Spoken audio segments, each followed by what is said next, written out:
Friday's edition of The Big Show on your total sports station, KTGR. It's Andy Humphrey and Brendan Schaefer here as we get set for the weekend, but boy, did we get some news. Why? What happened? Over the last half hour or so, in fact. What's going on? What's new? Well, it appears that Mizzou will now need a new offensive coordinator. They did not fire Kirby Moore. No, they did not. Wow. No, they did not do that. Oh. No. Then why would they need a new? Because Washington State reportedly is bringing him in as his next head coach. Good for Kurt. That is awesome news for Kirby Moore. He gets to be a head coach? Man, congratulations, Kirby Moore. I mean, we're going to have to pick up the pieces over here, but don't worry about us. You got to take care of you, and I am excited for Kirby Moore and what that means for for his coaching future. That's just awesome news. But we'll be okay. We'll figure it out. I understand, like, he wanted to go from a offensive coordinator to a head coach. Like, you can't fault him there. We'll just have to probably hire somebody else, I guess. The sarcasm in Brendan's voice. No, I'm not being sarcastic. That's factually what's going to have to take place now. I don't know how I feel about that, but we'll pick up the pieces. We'll figure this out. Well, yeah, they will. We'll get to what we might think is the future now for Mizzou's offense with them needing a new offensive coordinator, it would seem, through the reporting. Call or text us with what you think about the news, 875-KTGR. We'll also get our thoughts on Mizzou's 2026 football schedule, which is out now. Came out last night through the 1-hour TV show that could have been an email. But you know what? We now know it, so we'll talk about it. We'll also give our thoughts on Chiefs Chargers. Who you got? Comes up on Sunday. We'll have Rob Veno of WagerTalk.com at 4:25 and our picks of the week at 5:45. Call or text us at 875-KTGR. Tweet us at KTGR Big Show. You can also see us live on YouTube right now, youtube.com/@KTGR Sports, and on Facebook, facebook.com/KTGR Big Show. Now, the Big Show's Big Deal. Kirby Moore reportedly is the targeted candidate for Washington State as their next head football coach. Pete Thamel of ESPN reporting that news not too long ago, that they are working on a deal and it could be put together as soon as today. So it would appear now that Kirby Moore will become a head coach after spending 3 seasons as Mizzou's offensive coordinator. He came over from Fresno State as their OC. He was obviously a player at Boise State and really from the Pacific Northwest area. He's from the state of Washington, and so a natural fit for Kirby Moore. It now means, though, that there is a large opening on Mizzou's assistant coaching staff. Kirby Moore was making, I believe, north of $1 million as Mizzou's offensive coordinator. And so now, who will fill his shoes? That'll be the question. That is the Big Show's Big Deal. On this 12th day of December 2025, call or text us here at 573-875-KTGR. Man, what a day. What a day. Like, for Kirby Moore, what a day. Exciting for him to be able to take, the next step in his coaching career. I'm excited for him. I don't know if I know maybe you some are, of that and was I'm being excited for misconstrued. him too. There is a subsection of Mizzou's fan base that's celebrating, I think, for not so good reasons. What do you mean? What does that mean? Because they dislike Kirby Moore and they think he's bad at this, and that maybe it's not to say that I share that sentiment, but I don't dislike Kirby Moore. They are celebrating that he is no longer Mizzou's OC, more so that they are celebrating the fact that he is expected to be now Washington State's new head coach. And are you accusing me of being in that subsection? Is that what you're saying? A little bit. Okay, well, guilty. This is great. This is because here's the thing. Why is this great? Because I will tell you why. Great. Our conversation that we had yesterday was what changes. Is OC the thing you change? And I talked about how logistically, I don't know if you can. Like, you mentioned the salary. I think he was making like $1.5 million. And I think if you're going to buy him out, like, that costs money. So I don't think they were going to fire Kirby Moore. He's being hired as their head coach at Washington State. Yes. The head coach. That's a promotion. We can be happy about that for him. I do not dislike Kirby Moore. I think we heard Drinkwitz talk enough times during the year about the lack of creativity for this offense that it is a completely reasonable view to want to see something else next year. And we don't really know on the player side what can change, what even should change. Should you come back in with Zollers and Prbula? Like we plotted all this out, and the unknown was like, can you decide what changes you think should be made, or are some of those decisions going to be made for you by a coach taking another job or by a quarterback deciding he wants to take another spot on another team because they're going to pay NIL or whatever the case might be? Some of those decisions might be made for you. I'm not saying that Eli Drinkwitz is celebrating today, but I do think that Eli Drinkwitz now will see an opportunity to upgrade the offense into hopefully something that can get it to the next level in terms of being able to sustain the brilliant run game that Kirby Moore oversaw when he was here, but also take that next step in the passing game, because it is a sport that is predicated upon the forward pass, Andy, in the year of our Lord 2025. And by goodness, Missouri didn't have much of the forward pass down the stretch of this season. So, yeah, I think it's the best of both worlds that you're able to have this take place, and it looks great. Your offensive coordinator took a new job as somebody's head coach. That's great optically, and I'm not saying they would have fired him, but you don't have to, and you don't have to entertain the thought, and now you can go out, allocate that brand new assistant pool that's been bumped up again. You can go out and target another candidate to potentially upgrade the offense from where it was this year. I think that is literally upside all around, not only for Missouri, but for Kirby Moore as well. I think it's like a best of all worlds situation, in my opinion. I am not saying that we're just going to see the same thing going forward, because clearly someone else will come in and try to tweak at least what's happened in the past. But man, are we, not me, are folks that were happy that Kirby Moore's gone, are they just celebrating the fact that in 2 years they get to complain to somebody else about their play calling? Like, that's how I feel. Like, that's how I feel. I don't feel that way at all. If you think this is Kirby Moore's offense, I think you're wrong. This is Eli Drinkwitz's offense, and he brings somebody in to drive it. Like, that's what this is. And he's got to adjust as well. There's no question. So that's on Eli Drinkwitz, and it's on him now to find someone that's fits what he wants to maybe do a little bit differently because of the passing game. Like, I agree. I get it. Like, Kirby Moore, you can nitpick whether he should have had this play call or that play call. And I'm not saying he did a perfect job this year. I don't think he did. Far from it, actually. I just think that it is more incumbent upon Eli Drinkwitz figuring out what his offense needs to be, who his quarterback is, I think, more importantly. And if it's the same guys that he's picking from, if the room is essentially the same, at least at number one and number two, okay, so who do you bring in to bring out the best of those players? So but it's all Eli Drinkwitz that we lay this at the feet of. Like, I get it. Kirby Moore, he was the one that was behind the wheel of this thing, but like, if you're assuming that this now means that Mizzou is going to have an all-world offense again, like, come on, like, it's still a dart throw, just like head coaching hires are a dart throw, and you just don't know. So like, never change your coach, never make a change to improve when an area of your team is bad. Like, I'm saying that if I'm saying that if they had kept Kirby Moore,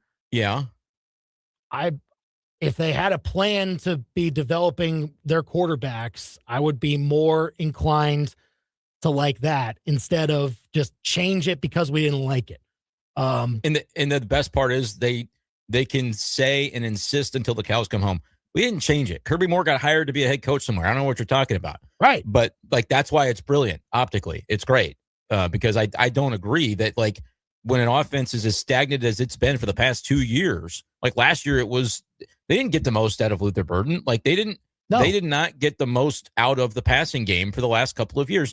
And it's college football, man. Like, there's not this 5-year window to evaluate an offensive coordinator. Like, it's a rapidly changing environment, and he's going to go be a head coach somewhere. So again, like, I do think it is a positive for the program today that they now have the opportunity where they were maybe going to be boxed into. I don't know if this would have happened, but we even said yesterday there would be skepticism if you come back with the same OC and the same two quarterbacks contending for the starting spot next year. Yeah. And like, it would be frustrating to watch Mizzou go 8-4 with the exact same setup that we knew didn't work this year.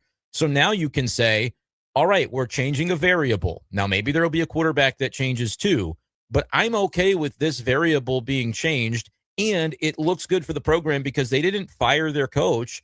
I don't believe they were going to, but I think it's a situation where it's like, hey, it wouldn't be so bad if he landed somewhere in a great situation for him, closer to home, all those things to head up the Washington State program. I think it's a win. I'm not saying that they're automatically going to improve, but I do think it's reasonable after the last 2 years of football that we have seen from this passing game and this offense to want to tweak it and try to improve upon it. And yes, the internal candidates at quarterback getting better could bring that about, and that maybe would have allowed for Kirby to call plays in a different way. But I do think, even though it is Eli Drinkwitz's offense, I think he's learned each year on the job. At one point, Andy, he learned that maybe he needed an offensive coordinator in the first place because that's going to make him more equipped to do his job, which is CEO of the program, more effectively. And so he hired Kirby Moore, and things were, their run game is beyond reproach. It's been really, really good. But I think Eli Drinkwitz has seen things that maybe Kirby calls, and then things that he said, well, I would have maybe done this. He's learning all the while. And then in the next hire that they make, with a bunch of money that they will have to throw at this candidate, Kirby Moore was making $1.5 million.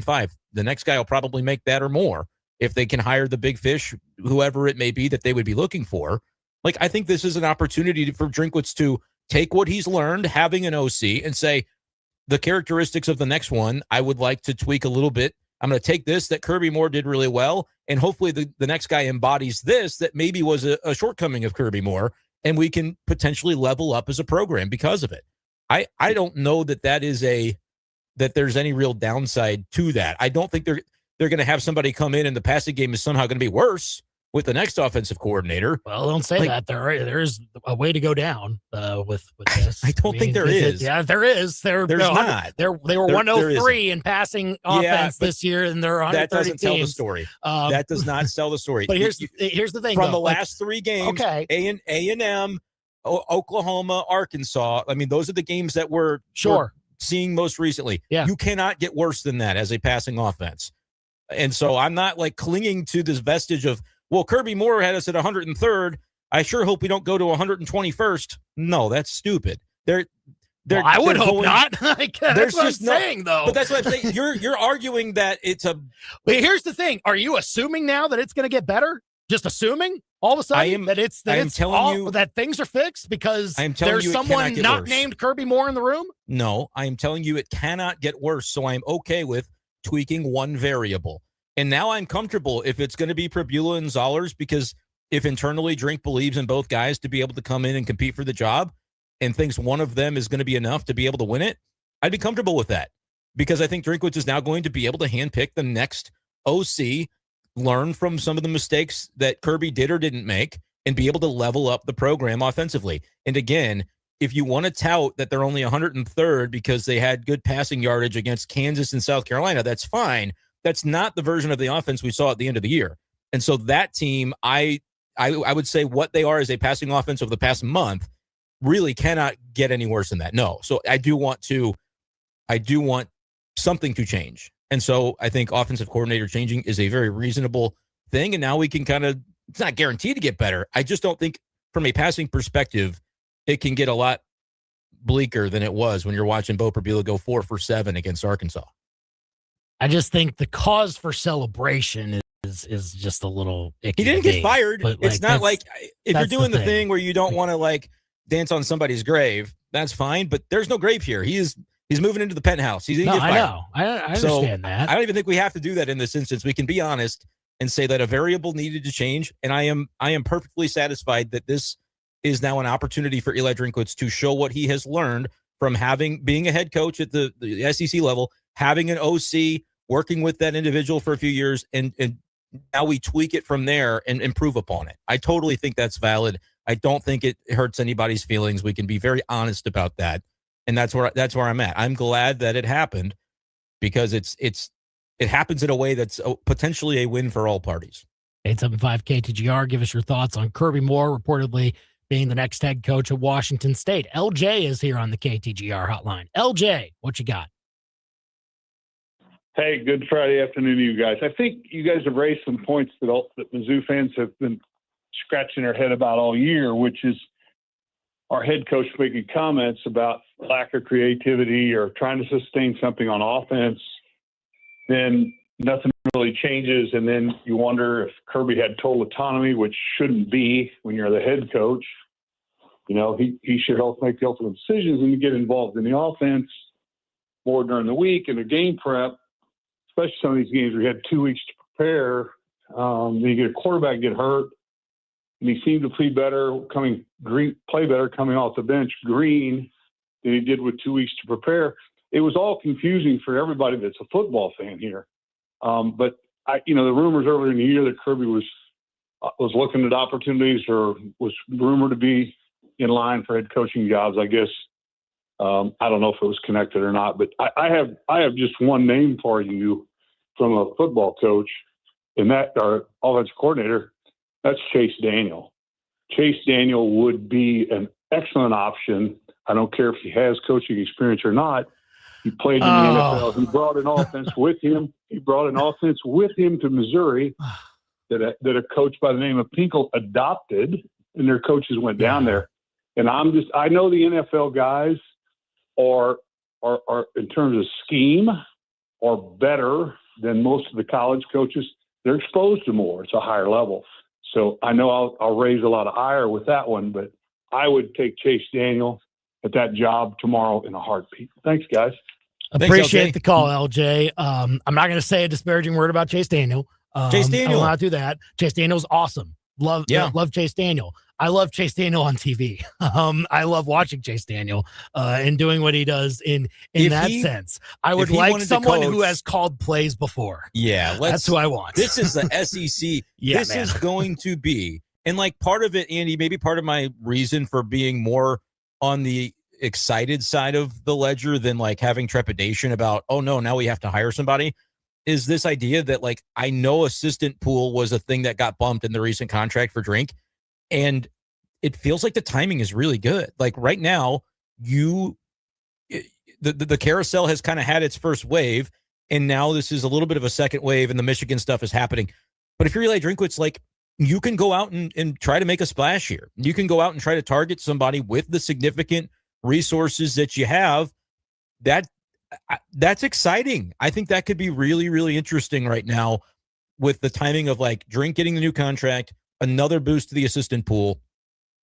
Let's put it this way. I don't think Eli Drinkwitz is like woke up today and he's stunned by this news. No, like, he's been aware of like the possibilities throughout, and he's got a list somewhere, I'm sure, that is already being worked on to get the guy in here that's going to level the offense up. All due respect to Chase Daniel, I think I would have to see him be an OC somewhere at, the G5 level or something. Like that's just not a realistic way to handle your offensive coordinator opening in the SEC. This is going to be one of the more attractive jobs in the market right now, that other than a head coaching job. Like this is a very attractive job in my opinion.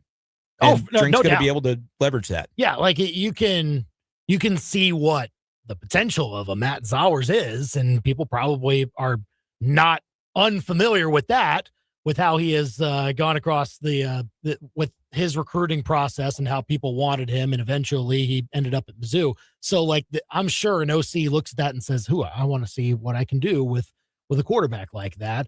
And then I'm not trying to discount Bo Prabula from this conversation. Obviously he can have his say in earning this job as well. I'm just saying it from the perspective of if you looked 2 or 3 years down the line, which I'm sure an OC would still look at when he tries to take a job, who could potentially be my quarterback. And if it is this guy, then we've got him. And like, that's something that you think about with the potential of. So yeah, I agree that, but again, the assistant pool bumped up from $12 million to $16 million on Eli Drinkwitz's front. And so that's great. That's like, you can try to attract a big name. Now I wouldn't know the first thing of like who exactly it would be, but I'm almost afraid because any name you're going to bring up, people are going to, have a reason to not talk about him or say that that's a bad hire. They would never do that. But, like, there's opportunity here for sure. And Drink's going to be able to make the decision. And, like you said, we lay it at his feet when it doesn't go well. Absolutely. So I'm going to trust him to make the right hire. I'm going to trust that there are elements of what Kirby did that he really, really likes. And I'm sure there are elements of what Kirby did that Drink made him want to pull his hair out at times, right? When he was voicing that in the press conferences, that we lack creativity, we got to simplify different things he would say. We got to go back to plays that work. Like, I think that now bringing in a new OC, Drink is going to be able to instill those same things and say, hey, this is kind of what we learned and this is what we want to do to level up. I think it's a great opportunity. Let's go to Roger on the KTGR hotline now. Roger, what you got? Yeah, I think you guys discounting Chase Daniels as an offensive coordinator is a mistake. You take a guy with his experience, his offensive ability. Roger, real quick. How much offensive coordinator experience does he have? I don't care. I do. I really do. This is an SEC job, buddy. I'm sorry. He needs to have play calling experience, whoever this next OC is, if you ask me. He's not going to go to Arkansas Little Rock and learn to be a coordinator. That's how you do it, though. Like, that's how everybody does it. That's what I'm saying here. If he got a shot at Missouri, I think we would never look back with anything but sheer joy. So I think the guy is all offense and I think he'd be a great coordinator. So that's my thought on the thing. One more thing to say, and then I'm off of here. I think that Dennis Gates needs to learn to coach. I love his coordinate. I love the way he recruits. I don't like the way he's coached this year, and he sure as heck can't coach next year this way with a number one class in America. So the way he finishes games has been very disappointing to me. I won't say that from last night's game that you should have favorable takes on what Mizzou basketball is at the moment. Good. I won't push back on that. Appreciate the call, Roger, here on the Big Show, KTGR. Look, again, we've been through this of hiring former Mizzou players as coaches. How well does what it are go? you trying to say about Kim Anderson and Barry Odom? Like, what don't you like about not Barry only Ball? One example. Like, here's the thing. Do you want to put Chase Daniel in the offensive coordinator chair and then again in year 2 of him doing that, be upset about his play calling too and want him run out of town? Like, that's the thing. Like, do you want to put yourself in that position? No, I want to keep liking Chase Daniel always. Do you know what it is? And the two callers, God bless them, that have called in, I understand it. Like, we're passionate. We love Chase Daniel. I love Chase Daniel. The point that was made is he's not going to go to Little Rock and learn to be an OC before leveling up to a job like Missouri. It reminds me exactly, and it may be because they're the same fans, Mizzou fans and Cardinals fans, who go, Yachty should be the coach. Yeah. Yachty should be right. Make Yachty the pitching coach and Albert the hitting. And it's like, that might work. With Chase Daniel, it legitimately could work, that they could hire him and he could be that brilliant and it could work. I don't think you're going to leave it up to chance with the guy's first opportunity when you are a job of Mizzou's caliber. If Chase Daniel had gone to Missouri State and now they're looking for a head coach, they are. You know what? Maybe that'd be a different story because you could take a little bit more of a chance at the G5 level. You know, we've seen it worked out well enough until it didn't with Deion Sanders, right? It works out with certain guys. I think the job is too important to take that chance. It would be you're really staking a lot on an unknown at that point. And yeah, sure, everybody's an unknown. It's a dart throw, no matter what, when you're hiring a coach of any ilk. But I think Mizzou is going to have the opportunity to bring in a proven play caller, either on the ascent or a guy that used to be a head coach and now he wants to be an OC and he's really good at that. Like, I think this is going to be a job where, with all due respect to Chase Daniel, who I think is great, I think Mizzou is going to be looking at a different tier of experience with this role. That's all I think. Yes, I agree. Brad here on the KTGR hotline real quick. Brad, what you got? Hey, guys. Thanks for taking the call. I don't know if you can hear me. I'm in Egypt. Yeah, we got sound great. Love it. Okay, good deal. Move, Camel. Listen, this Chase Daniel talk, it's a fairy tale, and that's all fine and dandy. He's on the Mount Rushmore of, some people's Mount Rushmore of players. But think about when it goes wrong, what that does. Exactly. I mean, people just don't think. And you're right. He's got to have some experience, and you're not going to sell the common fan a fantasy right now. We are on the brink of being something special. We believe that. So we have to make a hire that makes sense, and that's just not one, unfortunately. Thanks for taking the call, guys. Merry Christmas. Merry Christmas to you, Brad. Appreciate the call Thank here you, on the Brad. big show. This is an opportunity he's just as he said, Drink knows how close we are. Go from good to great. That's the goal. You're not going to take a chance on somebody who hasn't done the role before at any level. Correct. When you are literally this close. And that's why I say, I don't think that Drink is, having a bad day. I'm not saying he wanted this outcome, but I also think he will view this as a really good opportunity that comes at a really solid time. It could be a whole heck of a lot worse than this. And so I think it's going to be good. I don't know who they're hiring, but I trust that Drink is seeing like what's held them back.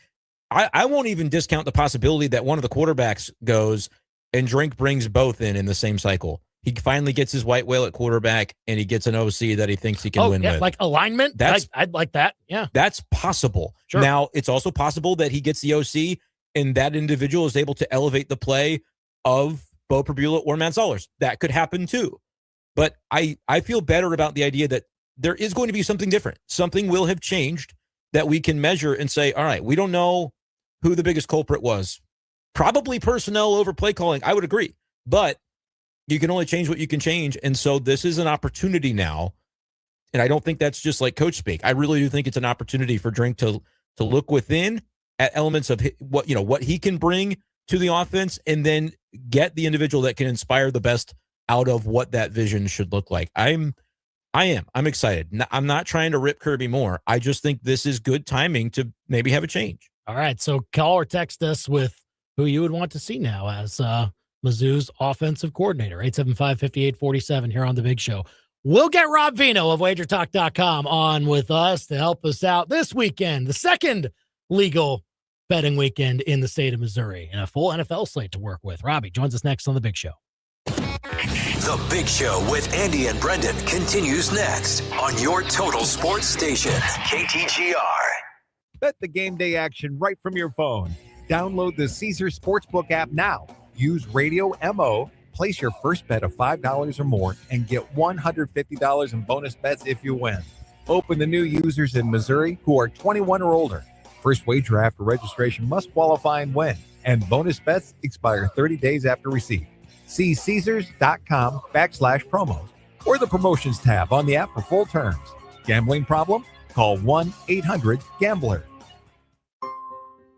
Hi, this is Kim with Hearing Aid Consultants and Allmake Repair Lab at 315 Ellis Boulevard in Jefferson City. From carols sung by a choir to the tearing of wrapping paper and jingling of bells, the holiday season is a time full of delightful sounds you shouldn't have to miss. If you think your quality of hearing may be turning you grinchy, come in for a free hearing evaluation so you don't miss a single jingle. We are here for you today so you can hear tomorrow. Find us online at hearingaidconsultants.com. The best thing you can do for your business this year is create a plan for next year. Zimmer Communications wants you to check out our free year-end planning guide at ZimmerCommunications.com. It's packed with tips, templates, and real strategies that will give you clarity, advice, and a solid strategy to help crush your business goals next year. Finish strong, start stronger. Download our year-end planning guide today at ZimmerCommunications.com. You know business, we grow business. Check out all of our free resources at ZimmerCommunications.com. You're not the kind to make a nice little snow angel when the snow falls. You mark your territory in a different way, with a lemonade autograph. But when others tinkle their title in your business parking lot, you get peed off. Thanks a lot, Chad. Nice cursive work, though. Good for you, Tina. Tina? Wait a minute. Get rid of the snow graffiti with Crutch's Custom Exteriors commercial snow removal. Call Crutch's and get a quote today. Seriously, though, Tina, that's impressive. Pro Designs, but better than a billboard. Hey, this is Jimmy with Pro Designs, and maybe you've heard, we're the vehicle wrap specialist, but branding your business doesn't stop there. At Pro Designs, we can wrap your walls, windows, even floors. Go to ProDezigns.com. Come see them at their locations in Eldon or Columbia off Rangeline Street and I-70. Pro Designs, but better than a billboard. The warm scent of maple-spiced coffee fills the air. And is that a hint of Caribbean rum? That must be Caldy's Coffee Highlander Grog Brewing, our decadent maple-spiced blend that's won fans nationwide. Loved for how it smells and for how it makes you feel. Each cup brings back the comfort of a classic coffee morning. Cozy, nostalgic, maple-spiced coffee. Shop Caldy'sCoffee.com for your bag today. Also available in pods. This year, take a bite out of one holiday hassle and have your festive feast expertly prepared by Main Event Catering, the chefs of Courtyard by Marriott Columbia. Ready for pickup? You'll spend less time in the kitchen and more smiles with family. All the favorites: turkey, ham, prime rib, roast beef, even fried chicken, and more. Plus, any of the side dishes and desserts your crew craves. Treat to your family with Main Event Catering. Order holiday magic today. 443-8000, 443-8000, and jingle all the way. They can't shoot it straight on the golf course, but they can shoot straight on the biggest sports stories in mid-Missouri. Back to Andy and Brendan on The Big Show on KTGR. We're back here on The Big Show, KTGR and the KTGR app with Andy and Brendan. And this NFL weekend, a full one, no bye teams this weekend as the playoff races start to heat up. Chiefs, well, they're just trying to stay in this playoff race. This is really their last chance to get a win in order to stay there. So we talk all things betting with Rob Veno of WagerTalk.com, sports from a Vegas perspective, on Twitter at Rob Veno Sports, and also at WagerTalk.com to see their great betting info, which you can now use legally here in Missouri. And Robbie, with Chiefs Chargers this weekend, Chiefs are getting a lot of love still. 5.5-point favorites, bigger favorites than they were against Houston the last weekend. I wonder what you kind of see into that at all, and whether this is, in fact, where the Chiefs start to make the turnaround, if it is coming at all. Well, I think a lot of the line movement, guys, has to do with the situation just because the Chargers come off the Monday night game with a short work week. Obviously, there's some injuries across the offensive line where LA is concerned. Saw them get banged up even more on Monday night in that win, 22-19. And then the other angle to that is, you pointed it out, Andy, that a lot of people who play situational NFL bets or play situational NFL bets combine the short work week with the Chiefs' absolute must-need scenario to win this game, and need a little bit of movement in the price tag there. To me, the other movement in this game was total, coming down 44.5, now down to 41.5. And to me, that makes the most sense of all. When you break this game down, it almost looks identical to what we saw Monday night in that 22-19 game. Two teams with pretty good to upper tier, upper echelon pass rushes against two teams that can't pass protect right now. Injuries across the KC offensive line have hurt them all season long. Same with LA. And who makes more plays, Patrick Mahomes or Justin Herbert with a bad left hand in 19-degree weather or less, whatever it's going to be. So I think you can make a significant case for Kansas City to win the game. Whether or not you can make that case for them to win by, 6-7 points now is another story, because they haven't shown any tendency offensively to be able to cover big numbers. I thought by now they would be showing much more of an offensive or scoreboard output here. Hasn't really happened for them. A couple of lingering injuries for KC too, which could point Chargers. One thing I'll say real quick is I believe the Chargers are 4-0 inside the division. To them, getting to 5-0, and in case they get into any sort of tie at the end of the year with Denver, they would own tiebreakers. So there's an importance to the Chargers side as well. But I think most people are leaning Kansas City. I myself, with 41 still available, being such a key number where totals are concerned, I myself still think there's wiggle room to play that game under the number. Definitely an interesting one, and one that the Chiefs need. I'll take it to the other side of totals, though, Rob. I want to know your thoughts on Rams-Lions with a total that started out in the lower 50s, has made its way to the mid-50s. Are we going to get the scoring bonanza in this game? I mean, these are two teams with some solid defenses as well. What are your thoughts on that one? Yeah, I think in the Detroit case, that defense is eroding pretty quickly. last couple of weeks, and they've become that team that they've been really under Dan Campbell. I mean, Detroit's never been a stout defense, whether it's the year Aiden Hutchinson got hurt and missed the entire season basically, or the year before when they really didn't have much of a defensive presence whatsoever. They're back to that way. The defensive secondary is extremely banged up with Brian Branch, and I'm missing the other kid's name right now. And then across the defensive front, they're a little bit hurt as well. And they've been giving up yards and points like crazy as of late. So for Detroit, you're down to one scenario, one path to win.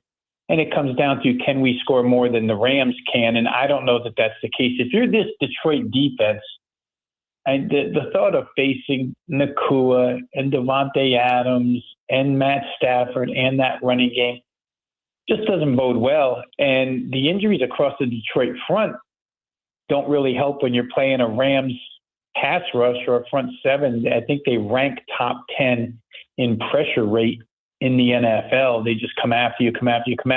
Detroit has all the weapons in the world at the skills, and certainly they can score, which is why you see the boost in the total. The Rams team total might be the safer play of the two guys. I talked about this earlier on another show where, to me, it makes more sense to just play the Rams over 29.5 points rather than fully depend on Detroit to help out. But if you want to go that route, you can certainly build the case where Detroit needs the game. They're struggling to stay alive, just like we were talking about with Kansas City a second ago. And so they have to bring all – this may be a game where Dan Campbell goes for a lot more fourth downs, which could go either way field position-wise. And they'll probably take more chances to try and cover up the problems that the defense has. So I wouldn't argue anybody off a full game over. I just think the safer route to take here is Rams to post 30 or more. They've done it on plenty of occasions this season, including last week. I don't really see a reason why they couldn't do it here. Rob Veno of WagerTalk.com here on the Big Show, KTGR and the KTGR app. Maybe a similar conversation when it comes to the two teams that we know to have great offenses. In the case of the Ravens, we're a little unsure about it with how Lamar Jackson has played recently, but Joe Burrow, of course, with the Bengals. And that total in that game is around 51.5. Is it kind of a similar conversation? Like you're trying to see if both teams can do their part to get to that number, or is there a side you like better in that one? You know, it's been a pretty good ticket cashing producer for me this year to just fade the Cincinnati or play over in Cincinnati games. Let me put it that way, in some way, shape, or form, whether it be the opposing team total, just flat fading the Cincinnati defense, or playing full game total over, or even playing the Cincinnati Bengals team total over in games where I thought that they were priced a little too late because they could still score. This one becomes a little more problematic, not because they're not used to weather, but the weather is going to be, which it's going to be in a lot of these eastern seaboard cities or Midwestern cities, extremely cold this weekend. But with T. Higgins not playing now, it just takes another weapon away. Cincinnati can never seem to remain whole offensively this year. And for Joe Burrow, a guy this week talking about maybe he should hang it up pretty soon. I mean, I don't know. This season probably just getting to him a little bit mentally. But without Higgins on the outside and only depending on Chase, that's a pretty big advantage for Baltimore. Lamar Jackson has not been good all season long. I think we can attribute that to a lingering injury. He just hasn't been the same. And their offense hasn't been the same. So my initial reaction in almost every Cincinnati game this year has been, let's go play the over in some capacity. I can't see that now, guys. I just can't see playing this game over 51.5.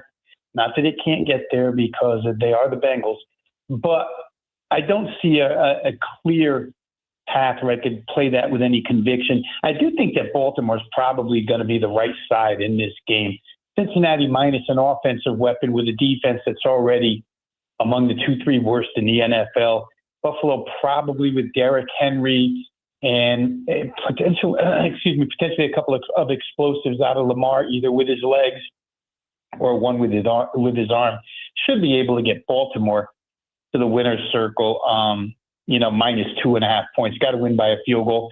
They're still in the race for this division. Cincinnati's basically eliminated. So I think Baltimore sidewise is the best bet there. And Robbie, I'm just going to drop the names Mark Andrews and Isaiah Likely because it's been unbelievable. You talk about the Bengals and just taking the over. How many tight ends have absolutely shredded Cincinnati's defense this year? So I think that's something that I will be doing in my jurisdiction of legality this weekend. I want to ask you, though, about the topic of the week in the NFL. Do you have a stance on what the heck to do with this Phillip Rivers situation if he actually makes the start for the Colts?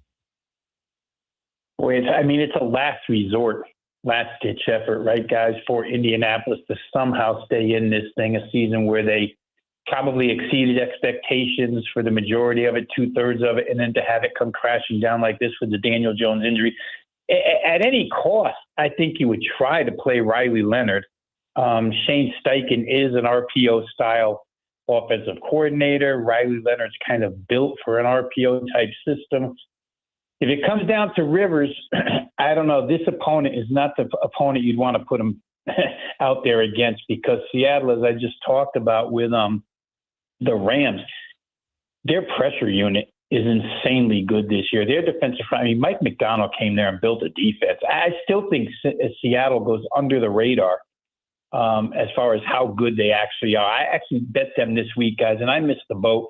I generally won't play these futures until the very, very end, because it seems like, one injury or two could absolutely screw. Imagine the people who took a shot with Indianapolis and now are just shredding that ticket because they saw Indianapolis race off to a 6-2 or 7-2, thought they were getting a good number. In this instance, I took Seattle plus 450 to win the NFC. I know it's much lower than what it could have been 3 weeks ago, but their defense is so good.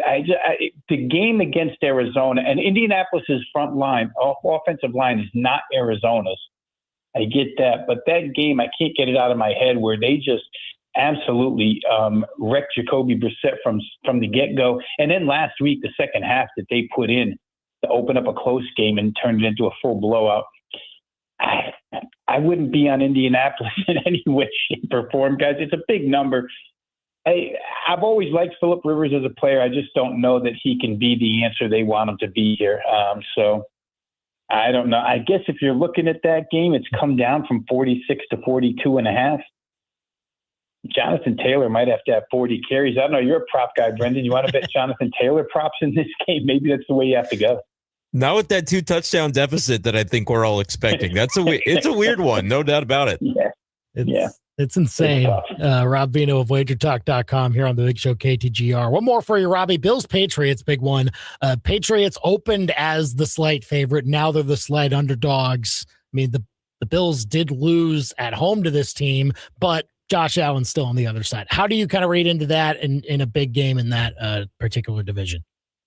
Yeah, we've seen a switch of favorites here. New England opened -1.5. Now Buffalo's -1.5. And anybody I talk to this week, colleagues or people in this industry, you just get two clear-cut sides of the fence in this one. If you're betting this game situationally, you're on Buffalo because of what you would presume to be the motivation and focus of a team that needs this win. At 9-4, they're still considering the division title. But in all honesty, guys, if they lose this game, just getting into the playoffs could be problematic for the Buffalo Bills, who are the sixth of what would be 7 playoff teams. If it ended today, they sit sixth. Another loss wouldn't help them much with 2 teams right behind them with only 5 losses. So situationally, Buffalo needs it. Divisionally, New England's undefeated in there, so Buffalo needs it for that reason as well. But fundamentally, if you just break these 2 teams down and try to handicap the 22 that are going to be on the field, offense, defense, New England's the better team at this point in time. For all intent and purposes, Buffalo should have lost last week. Joe Burrow in the snow at one point in that game, I think was like 21 of 26, just dissecting the Buffalo defense. And it took a couple of freakish tipped balls that turned into interceptions within about a 2-3 minute period to get Buffalo that win. It was kind of like the game they played against Baltimore earlier this year. If you guys remember, I think Buffalo was losing like 40-25 in the fourth, and miraculously they won 41-40 in the end. Difference is this one's not at home. This one's in Foxborough. I don't know which side I land on here. It's a difficult game for me to play. Going to be played in some cold weather. Buffalo can run the football, and New England, but they defend the run better than they do the pass. So maybe I would look New England, but I don't think it's a game that's going to get my interest. Robbie, what free pick do you like this weekend? I'll stay in the NFL for everybody here. I like the Houston Texans this week as a team that's really coming on. They have to give 9.5 to the Cardinals here. I won't go into every reason, guys. For those who don't know, you can find my work at wagertalk.com, and you can get a free analysis with this selection. But really quickly, I'll say this. LA and Seattle are both tremendous defensive fronts that pressure the quarterback. They destroyed this Arizona team by 22 and 28 points. Houston may be better numerically, statistically, than both of those, although they're all three of them are elite. Arizona's got bad injury problems. They're going to be missing their entire left side of their offensive line for this game. That's not good. And the Houston Texans, for what it's worth, have bullied really significantly injured defenses all season long. Arizona qualifies in that category, but go back a few weeks to when they played Baltimore with all those injuries. They had 400-plus total yards. San Francisco, they had 475 yards when San Francisco was banged up, and they won both those games by 11 and I think 20, 24, 25, somewhere in that vicinity. So same opponent, except for in the last quarter of the season where Arizona looks like they're just waving goodbye to the NFL season, and Houston's actually coming on like a freight train. So I think Houston wins it by 10 or more. That'll be the play I leave you guys with for this week. Houston minus 9.5. There you go. Rob Veno of wagertalk.com, sports from a Vegas perspective, on Twitter at Rob Veno Sports. And again, great info and insight to get from Robbie and the rest of his team over at wagertalk.com. Great to have him here on the Big Show KTGR. Thanks, Robbie, for coming on. Enjoy your weekend. We'll talk soon. Thanks for having me, guys. Always a pleasure. Take care. Big Show's on at 448 KTGR and the KTGR app. We've got a live local sports center coming up, then under the bus to a troubling health situation for TJ Watts. That a good update from JJ, his brother, on it, but we'll get into it next. Now, your local sports center update on your total sports station, KTGR. Good afternoon. I'm Ben Hermes, and this live local sports center is brought to you by Lee's Tire Company. If it's round and rubber, Lee sells it. Lee'sTireCompany.com. Mizzou men's basketball was able to pull out the win last night against Alabama State, 85-77. Jacob Cruz led the way for Missouri with 20 points, with Anthony Robinson right behind him, tallying 19. This puts the Tigers' record on the season at 9-2. Mizzou will be back in action this Sunday from Mizzou Arena, where they'll take on Bethune-Cookman. Tip-off is at 1 p.m. right here on KTGR. Mizzou women's basketball will be back in action this weekend when they head on the road to take on the St. Louis Billikens. The Tigers are currently 9-3 on the season, dropping their last game at home to Illinois 70-62 in the bragging rights game this past Wednesday. The Billikens are currently 4-6 on the season. Tip-off is Sunday at 2 o'clock right here on KTGR. And the Kansas City Chiefs are back in action this weekend from Arrowhead, where they'll host the Los Angeles Chargers. Offensive lineman Trey Smith, Jawan Taylor, and Wanye Morris, as well as wide receiver Hollywood Brown, are all out for Sunday's game, with corner Trent McDuffie listed as questionable going into the matchup. Kickoff from Kansas City is set for noon. Your ABC 17 Storm Track forecast is with Advanced Tree Solutions. Give your trees the care they deserve with Advanced Tree Solutions, your tree's best friend. AdvancedTreeSolutionsLLC.com.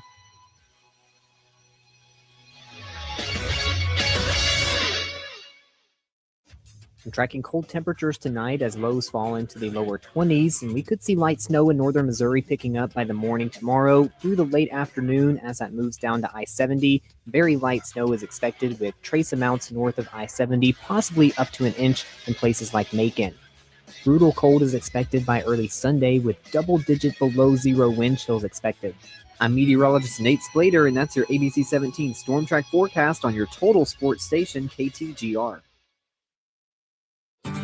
Kubota owners, after a busy season of mowing, hauling, and working hard, it's time to give your Kubota a little attention of its own. Schedule your Kubota winter service today, and in Boone County, enjoy free pickup and delivery with their 30-point service plan with Farm Power Lawn and Leisure. Keep your equipment ready to roll when spring comes. Call 573-442-1139 or visit fplal.com before March 1st. Farm Power Lawn and Leisure, your Kubota headquarters all year long. We all hear the radio ads about the IRS. They tell you to be afraid, to be scared, and they try to frighten you into calling. I'm not here to do that. Tax Relief Advocates is different. TRA is here to tell you that if you owe money to the IRS, whether it's $5,000, $50,000, or $500,000, we have a solution. It doesn't matter if you're sitting in your car, at work, or with your kids. No matter where you are, call now. 800-498-6548.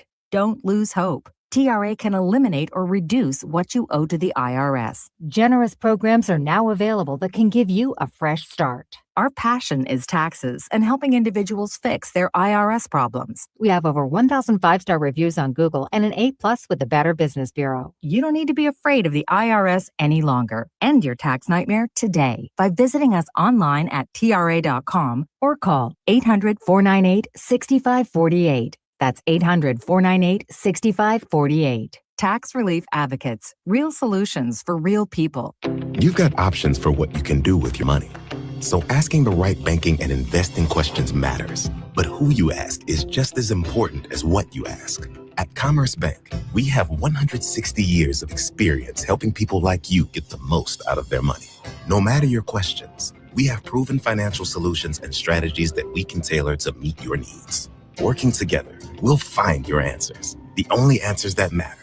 Commerce Bank. Challenge accepted. Member FDIC. What's up, Missouri? Tony Gonzalez here. Your moment is finally here because DraftKings Sportsbook is live in Missouri.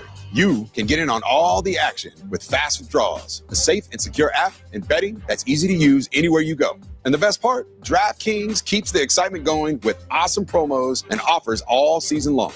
That's why it's America's top-rated sportsbook app. Don't wait. New customers sign up today. Bet just $5 and get $300 in bonus bets instantly. Let's go, Missouri. Get in the game. Download the DraftKings Sportsbook app and use code KTGR. New Missouri customers bet $5 and get $300 in bonus bets instantly. That's code KTGR in partnership with DraftKings Sportsbook. The crown is yours. Gambling problem? Call 1-800-GAMBLER. 21 and over. Physically present in Missouri. Eligibility and restrictions apply. Terms at DraftKings.com/sportsbook. Bonus bets expire 7 days after issuance. For additional terms and responsible gaming resources, see sportsbook.draftkings.com/promos. My name is Josh Arnold, and I've been working at Zimmer Communications for over 5 years. When I first started at Zimmer, I was really impressed at all of the resources that they have available to you to succeed. I started at this job right out of college. I think I learned more here my first 3 to 6 months than I did in all of my time in my schooling at college. Working at Zimmer Communications, you really feel like you're part of a team. You don't feel like you're pitted against one another. It's a really fun atmosphere that allows me to excel in my job. If you're up for the challenge, apply now at ZimmerCommunications.com. Tired of calling Andy and Brendan? So are their wives. Then shoot them a text right now. 573-875-KTGR and become part of the Big Show. It's time to go under the bus on the Big Show.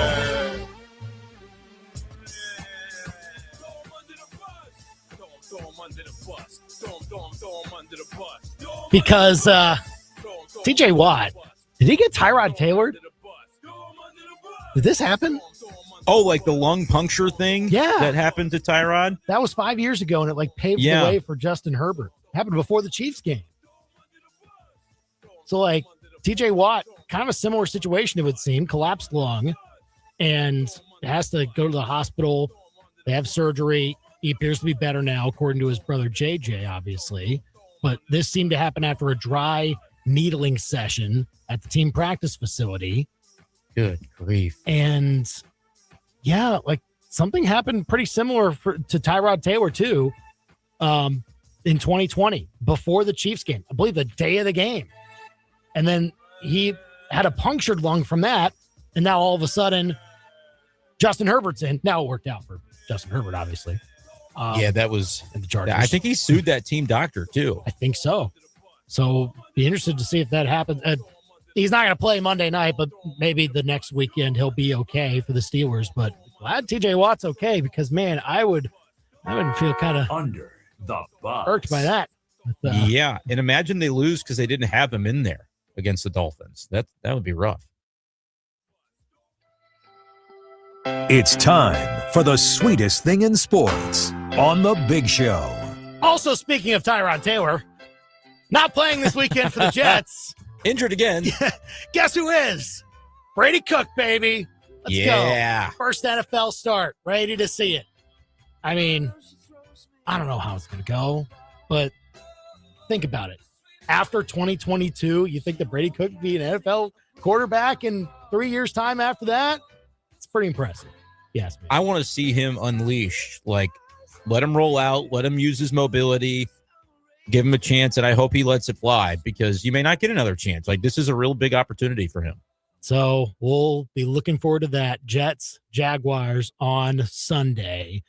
That'll be part of our picks of the week. We'll see if anybody takes it at 5:45. We'll also talk more about Mizzou needing a new offensive coordinator now. Kirby Moore to Washington State. Through the reporting, looks like that will be done soon. We shall see. But also our predictions for Chiefs-Chargers. Who you got in the contest at Arrowhead? One that the Chiefs, we've said it for a few weeks now, but they absolutely need it. Next, here on The Big Show.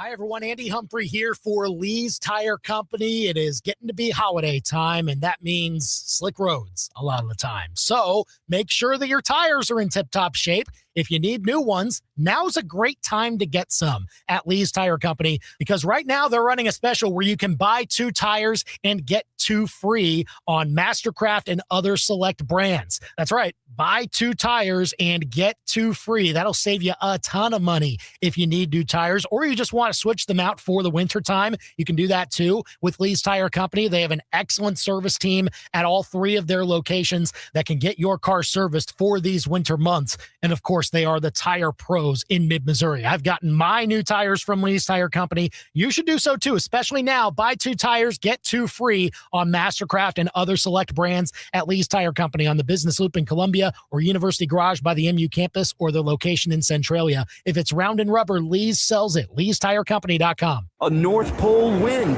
then a loud crack. Oh no, it's Santa. He threw out his back.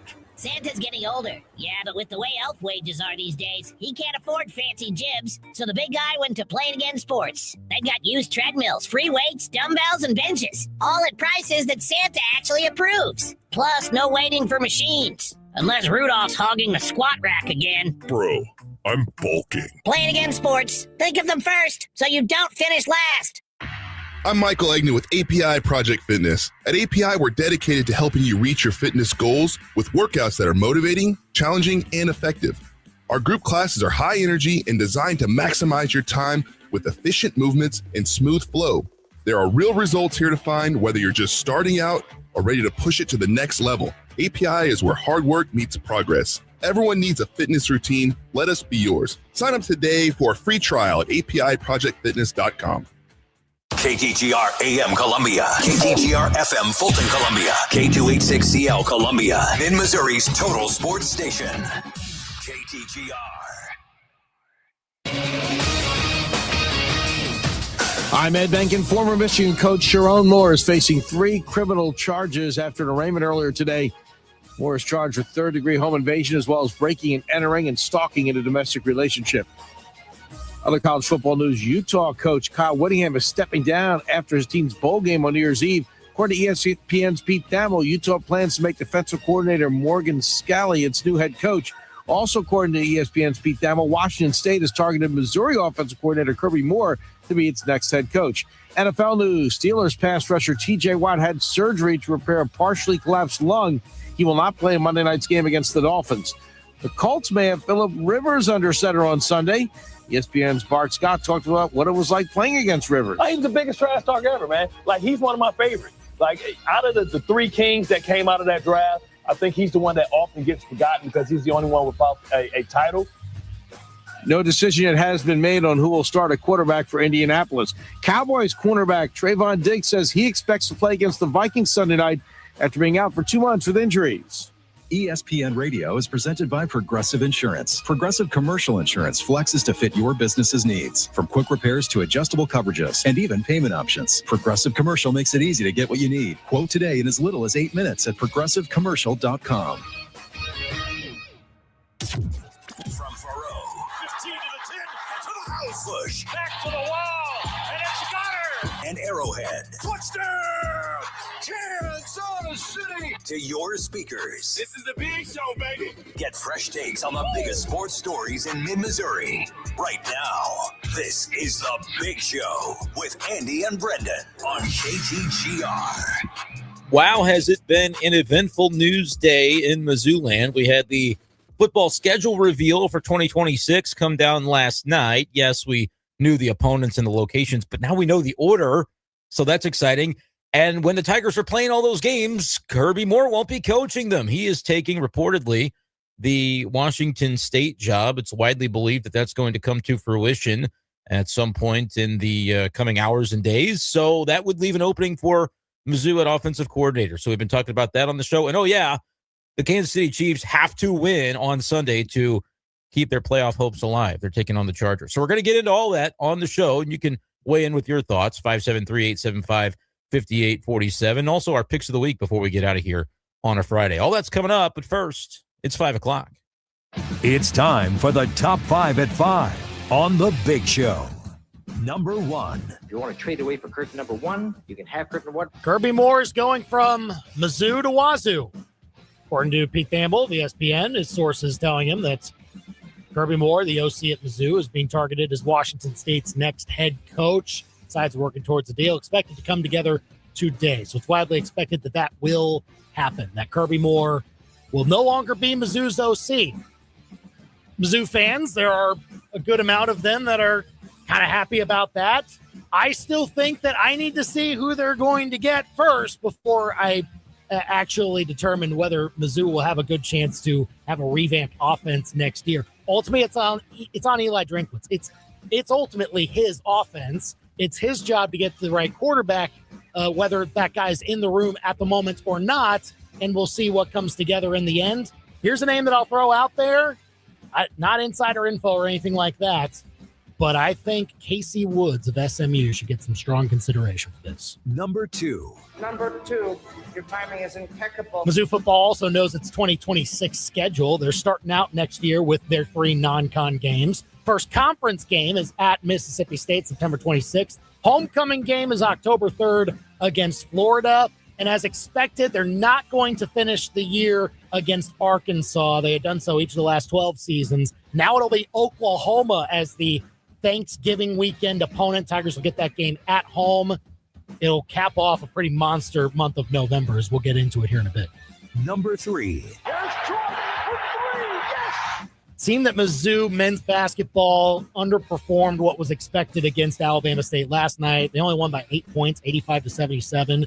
Mizzou shot really well, 50% from 3, 64% from the 4. Problem is, Alabama State did too. Defensively, some things left to be desired from the Tigers front as a unit. We did see more usage out of Anthony Robinson and Sebastian Mack in the smaller lineups, which we were hoping to see. So at least maybe they get that going in the right direction. Tigers' next game will be against Bethune-Cookman Sunday. Number 4. Oh, shanked it. Royals have reportedly agreed to a 5-year deal for Michael Garcia. So that locks down, I think, one of the more talented left sides of the infield in Major League Baseball with Witt and Garcia, a couple all-stars there. Garcia also a Gold Glover. Also last night, Royals brought in on a 1-year deal Lane Thomas to try and add to their outfield. We'll see how that goes. Number 5. What did the 5 fingers say to the face? Slap! This Mitch Morse story, he shared it on Kevin Clark's podcast. He pooped his pants on the field. That's The Big Show's Top 5 at 5 on KTGR. 875-KTGR to call or text us. Honestly, to me, Brendan, I don't know if you heard it or not. It's great. If you haven't listened to it, there's a clip that Kevin Clark tweeted out of Mitch Morse telling this story, and it is excellent content. What surprised me the most, Brendan, was that how common it must be for this to happen. Mitch Morse shared that he wasn't even the only person to have this happen to him on the field that season. Apparently, just that year in 2023, 5 different Bills did this.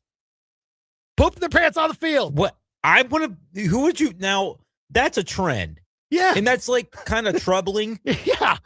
My first thought would be, I want to talk to the team chef. I want to talk to the person making the food and ask, What's going on here? Yeah. Is that where you'd point the finger, or is it? I don't know. Or is it just that common, and it's not just Buffalo where this was happening? Because that would be my first thought. Is I want to talk to the guy making the food and ask what the heck's going on here. I mean, oddly, I'll give the benefit of the doubt and say we maybe don't hear about it as much as we do from NFL players because maybe they don't want to talk about it. Shocker that they wouldn't want to discuss it publicly, but you could be right about that. But Mitch Morse is out of the league now, and he's like, sure, I'll share. He's like, I don't care. Yeah, exactly. Didn't name names as to who else did it, which, I mean, good on him. I didn't know it was so common. I only thought it was the Mizzou passing offense that did that, and now you come to find out, like, there's lots of this going on across the NFL. You didn't like that joke? Man. I thought it was, like, at least a little bit funny. Man. I need Matey to come on the KTGR hotline right now to break up all that. Matey, you're on. What you got, my friend? Hey, buddy. First of all, happy holiday to you, especially to my friend Brandon. Absolutely. Yeah, you too, buddy. You guys talking about this offensive coordinator, I don't know. Probably I know. Do you know how many of the Missouri offense coordinator left? They got the job after 2-3 years fired. You guys, you don't know. I cannot bring the name because most of them are my friend. Second, Andy, I'm 100% behind you. Brandon, listen, buddy. Talk to me. If go bring Joe Montana, Terry Bradshaw, go to the graveyard, my favorite quarterback, Johnny Unitas, this coach, your buddy, $10 million, is not going to win it because that is his running. Andy's right. He bring everybody. Next year's schedule, probably Brandon, you're going to 14-0. If you're like 5-7, don't be happy offense coordinator. He run it. I mean, from head coach. That 10 million, 10.7? Yeah. Lord mercy. Come on, Brandon, say something. Don't you think this is running or no? Because you are arguing with Andy. Always you're arguing with Andy. Come on, man. Do something. Have a nice evening. God bless you. You too, matey. Thanks for calling. God bless. Big show. Yeah, I mean, Andy and I come down on different sides on this one. We do. I see an opportunity, and like I think about it in reverse. If Kirby Moore had remained in place, would I be expecting a sudden change to the offense with the same personnel? Not really. I would have to at least leave open the possibility that if you don't change any of the variables, the quarterbacks and the play caller, that I'd be hard pressed to believe you're going to get a drastically different outcome. And because I wasn't overly satisfied with the state of the offense, and I don't think many Mizzou fans were, I think it's well within reason to say, yeah, I'm embracing the potential for a change to see if they might unlock something new. And that's really the long and short of it. I don't think I'm, celebrating it beyond that. I'm not guaranteeing that they're going to go 14-0 or whatever Matey thought I said. Like, they're going to have to hire a good candidate, but I think there's an opportunity, and I'm embracing the opportunity because I don't think what we saw this year in terms of the offense is something to cling to and say, oh no, I'm worried that what's going to happen if we don't have that anymore? Well, I look at it the other way. I think there's upside here with the potential hire they can make. I am just skeptical because I want to see who they get first. That's fair. Like that's all I'm saying with my stance on this, because here's the thing. I've seen Kirby Moore succeed here, and I'm not going to discount that it could happen again in another year. Not saying that he was succeeding the last couple of years, because obviously there was a drop-off each and every year, particularly with the passing game. And yeah, there needed to be some improvements.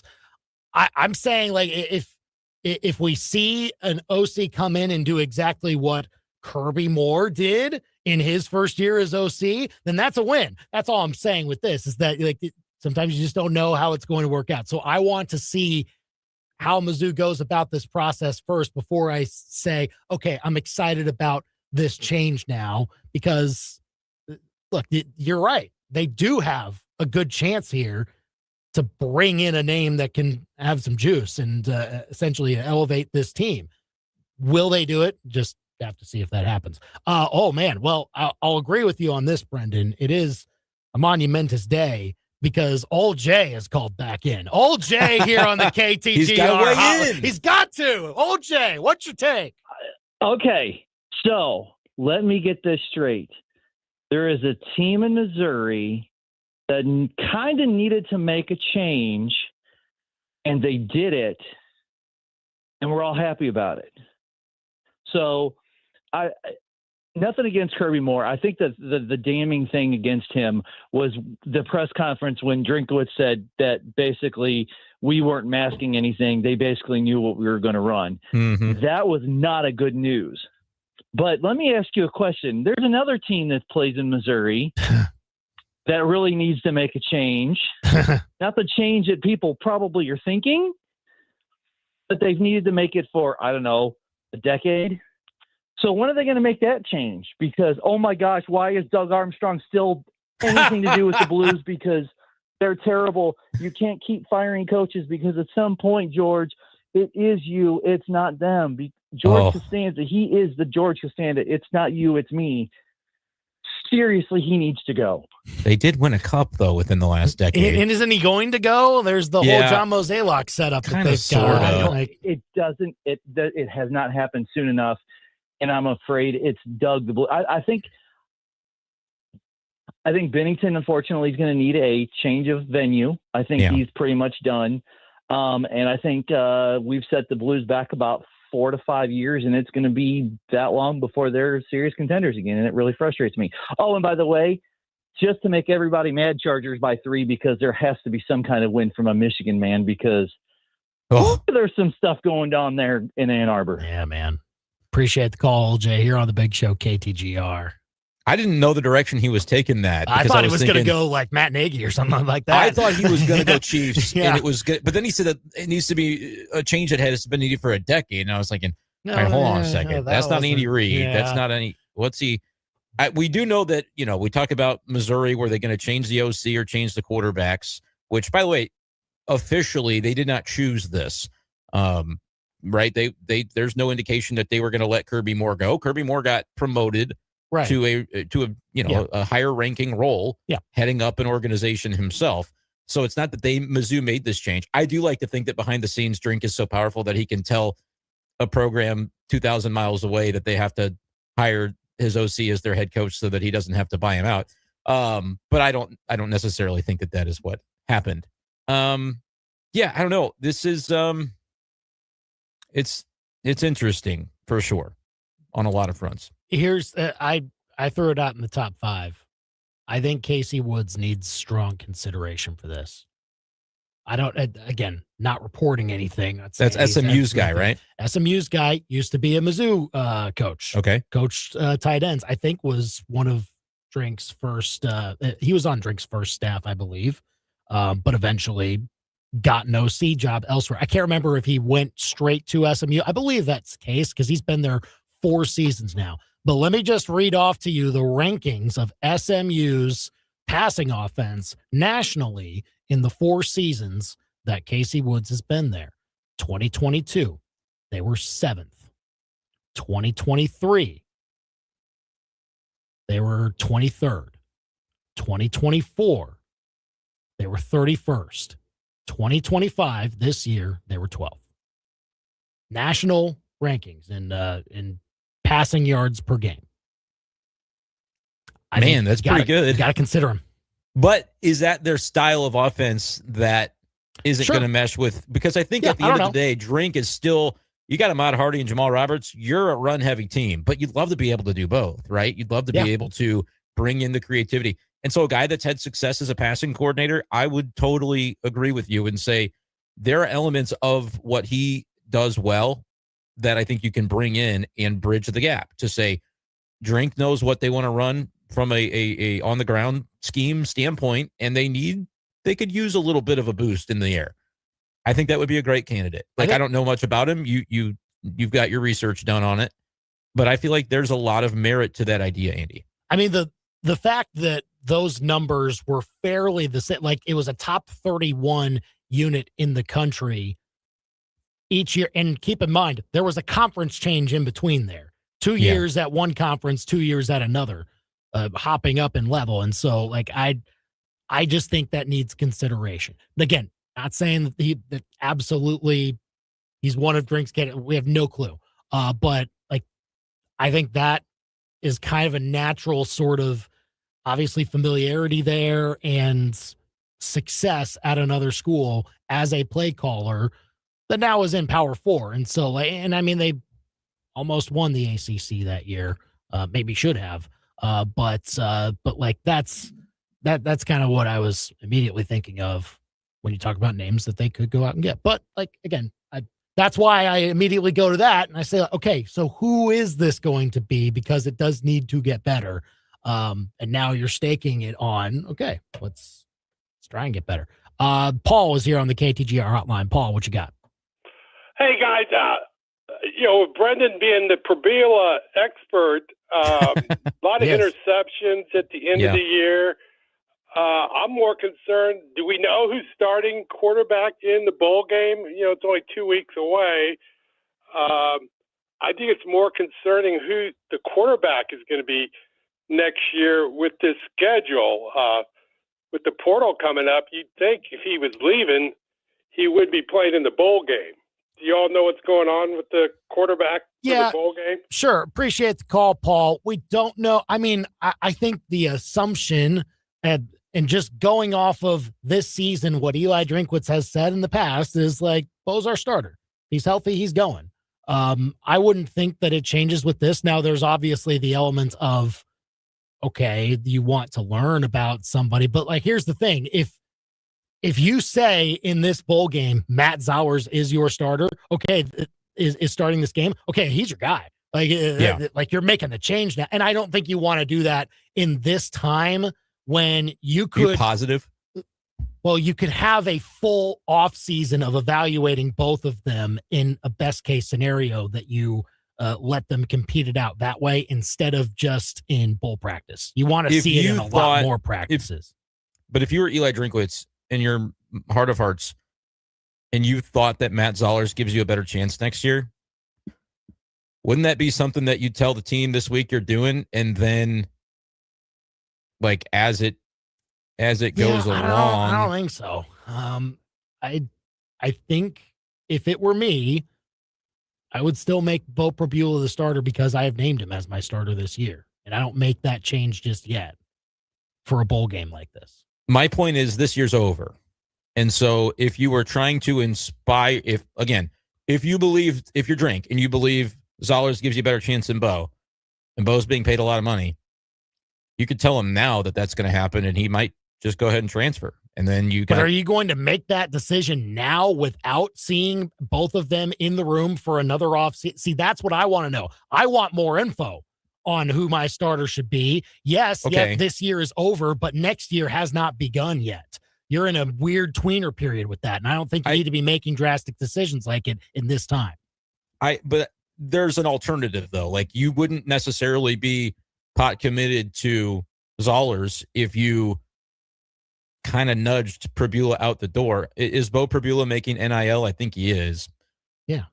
So there would be an opportunity there to essentially reallocate that money if Bo were to leave. If, like I said, this is only in the event that Drink believes that Zollers is a better option, then you can say, all right, Zollers we're going to try to retain him. We're going to go out and get another quarterback to compete with Zollers and maybe be the starter if we can really swing for the fences and have, if it's a Sam Levitt or if it's a guy that's got like a one year wonder, and then you're able to retain Zollers because there's the vision to where he would take over for 2 years after, in theory.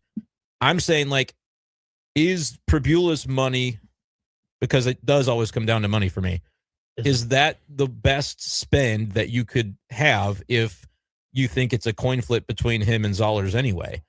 Or if you perhaps think that Zollers is the better option? I'm not saying I think Zollers is the better option, but if Drink felt that way, sure. You could nudge Bo into a portal decision. I suppose if you were so inclined. But here's the thing: like, if that doesn't happen between now and the bowl game, Bo's the starter. Like, I think that's the in case. the bowl game itself. In the bowl game itself, Bo's the starter. Yes, I agree. But again, you could have those decisions later. The thing is, like, they've got to happen now. You have to be ready for when the portal opens January 2nd. That's why you said it's not next year yet. It kind of is. Like, the decisions you're making happen not in a vacuum for 25. They inform 26 as well. But you're not in the roster building phase just yet. You're not in the addition phase yet. Right. You're trying to retain, sure, but you don't ramp up into, okay, what do we need for probably a couple of weeks? And I think Mizzou's bowl game will have played by then. And so I think as long as Bo Prabula, if you don't see a Famble tweet or a 24/7 tweet or an On3 tweet of like Bo Prabula is reportedly entering the transfer portal, like then I think you assume that he's the guy in the bowl game. I agree with that. I would just argue that like if we get that tweet, it may be theoretically because of some of those behind the scenes conversations. Yeah. I am not asserting that this is how Drinkwitz feels about his quarterback hierarchy. He may prefer Bo and says, no, Matt's still too raw. And so I need to keep Bo. Yeah. And we're going to get a new OC that's going to work with him and get the most out of him.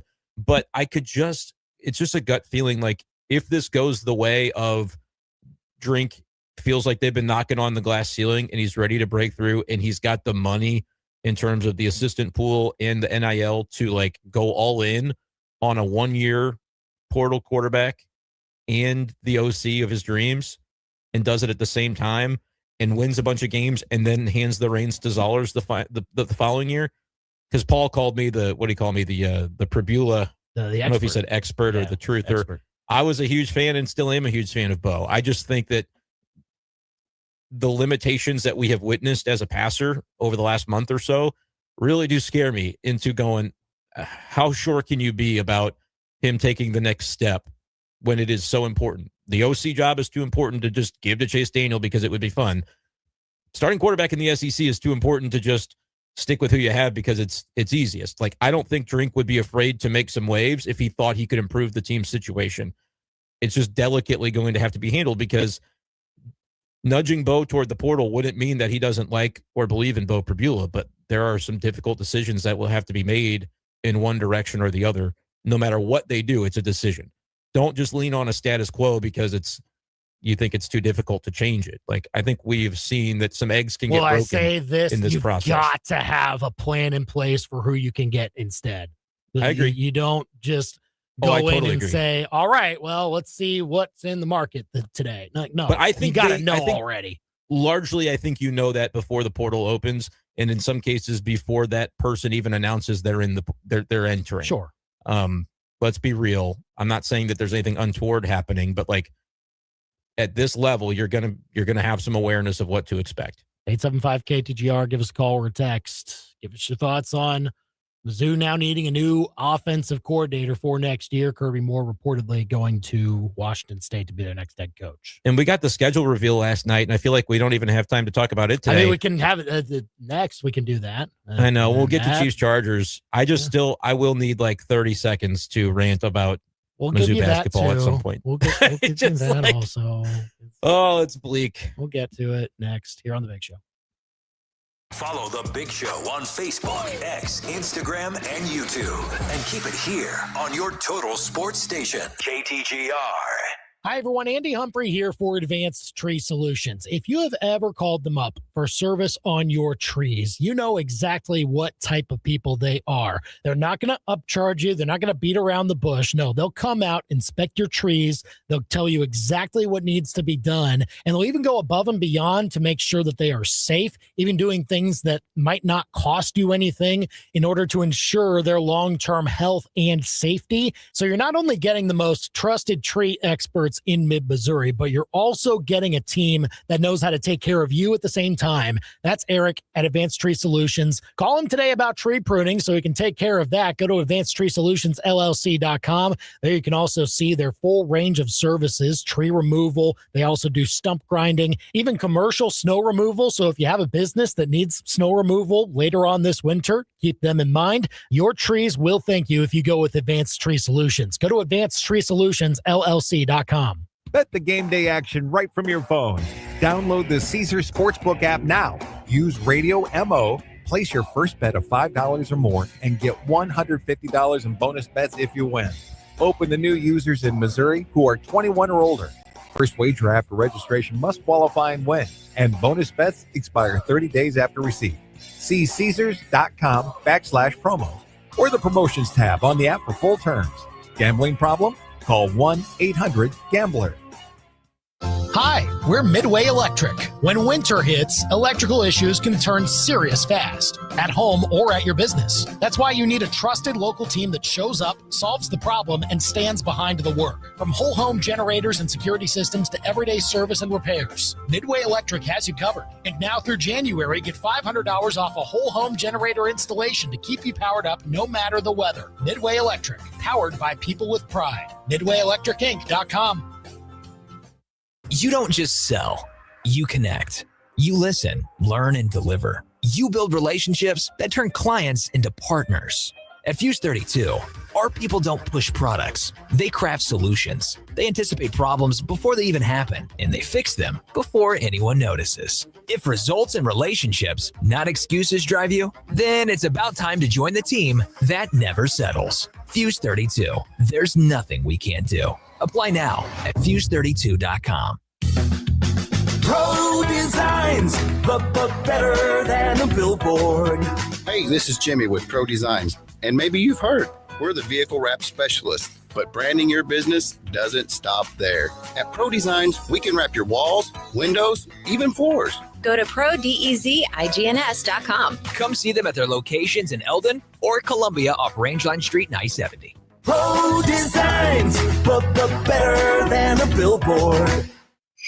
Leland, I think Mom's been hitting the candy canes again. Yep, she said if you come into Bet's Jewelers and say you heard this ad on the radio, you get $100 off.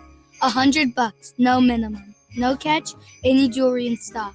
So earrings under $100? Free. Should I tell Dad or should you? Ho, ho, ho. Merry Christmas from Bet's Jewelers. Beautiful moments begin at Bet's. Begin at Bet's.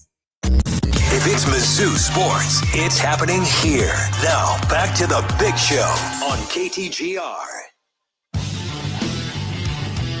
Got our picks of the week coming up at 5:45, so we'll get you to that soon. Here on the Big Show, KTGR and the KTGR app. Keep texting in your thoughts on Kirby Moore reportedly taking the Washington State head coaching job. Mizzou will be in need of an offensive coordinator now. It took until 5:29 for us to even mention the Mizzou football schedule that is out for 2026, though. So your thoughts on the order, which is all we really learned yesterday. I think it's manageable. I know November looks brutal, but you do get Kentucky at home mixed in there. It's like Texas at Georgia, Kentucky hosting Oklahoma to finish the season. Yeah. Love the confirmation that the Oklahoma game is now the spot where the Arkansas game was. Like I think that's an improvement. Arkansas this year happens to be on the road on Halloween, which is kind of fun. Yeah. As a parent, kind of hoping for a day game there. Yes. Yeah, please. We're walking around trick-or-treating with our phones out. Yeah. But that's the one little thing I noticed. I think you have a lane, I'm not guaranteeing this, but you do have a window to enter November with a 7-1 record. I think that is possible. You would need to clean up the non-cons, including at Kansas. Your first conference game is a road game, but it's Mississippi State, so that's like more of a way to kind of ease into it than other options would have been. Not saying that it's just going to be a gimme, but rather that be my first road game than at Georgia, right? So I'm okay with that. Florida is homecoming. I think that is awesome that we have a real meaningful game for homecoming to start off October. Yeah. And you've got to find a way to, maybe let's assume you can win all those games. Florida, I think they can be Florida at home next year. But then it's like, okay, A&M, Ole Miss, and then what's the other game in October? There's one more that's a real game, I think. You got to maybe only lose one of them, because if you go into November 6-2, Texas, Georgia, Oklahoma, I don't think you are getting out of that unscathed. So if you're thinking about the playoff, which obviously we always start every season talking about it, and then we get realistic if we're forced to do so. Can you see 7-1 leaving October, or am I crazy? Is there even a lane to where that is possible? Tell me who's on the team first, then I'll have an opinion on it. Exactly, tell me who's right? running Mizzou's offense first, then I'll have an opinion on it. We have no idea. There's a lot. We don't know who's going to be know. on any of these teams. So, at Arkansas, yeah. So at Arkansas, yeah. That was because I had mentioned that was the October date. Yeah. So, okay, is it impossible that they go 4-0 in September? No. No. You think that's reasonable? Maybe that's the goal. I would say That's the goal. expectation. It's certainly the goal. Okay, October, Florida A&M at Ole Miss with no Lane Kiffin, at Arkansas. Is 3-1 possible there? I think it's possible. Possible. It's possible. You lose to A&M and 4-0's win the other three? Like, I don't know. What would you predict from October, just off the cuff? 2-2. We don't know the players. 2-2. 2-2? Yeah. And so, like, if you get September done, you go 2-2, that's 6-2. And then, those who win in November are remembered. And boy, would you be remembered if you beat Texas, Georgia, and Oklahoma. But that's what it would call for. I think very much a 9-3 is in play. Maybe they expand the playoff to 16, and you'd be talking about probably one of the more impressive 9-3s in the SEC if Missouri got it with the schedule, because I think that it is one of the tougher schedules out there. Every SEC schedule is going to be tough now. They're all They're all going to be tough. You're right. I don't think comparing at this point is going to be key, but hey, maybe once we get to that point, we'll have more info on what it actually means. Yesterday. Not great. So here's what I'll say. We said before the game, we want to see more Sebastian Mack usage. We want to see more Anthony Robinson usage. And we saw that. And if it meant at an expense of Mizzou maybe not winning the game by as much, fine. At least you're trying it out and you're trying to see what your offense can do. Sure enough, Mizzou's offense was pretty darn good last night. 50% from three, 65% from the field. They didn't quite reach the goal of make more free throw attempts than the other team attempts. There actually weren't very many fouls called last night at all. But Mizzou got 11 free throws made, and Alabama State attempted 12 free throws. Like, they were right there. But defensively is where you go and you say, let's not allow Alabama State to also shoot 50% from three. They shot the lights out. It's nothing we did wrong. That's always the attitude too. Well, I mean, closeouts can be better in this type of game. And I thought inside the arc, they could be a little bit better against this team, especially with the size advantage that they had. So, like, defensively is where you look and say, okay, if we have these smaller lineups, what's our contingency plan and whatnot. So, like, that is my main takeaway from it. You probably don't feel better about Mizzou basketball today. No, I feel worse. As you do. I don't know if there's reason to feel worse. I think there's reason to feel exactly the same as you did before. If I set the over-under for you, like all the analysis we could do, all the cupcake talk we could do. Yeah. 5.5 over-under conference wins, what would be your answer today? Over. Okay. I'm not convinced that I would go over, but I'm around 5 or 6 as my current expectation. Okay. We can stop talking about them as a tournament team until we see something against real competition. That's my current stance. We'll see if they can change it. And this quote from Dennis Gates, courtesy of Kyle McCreevy.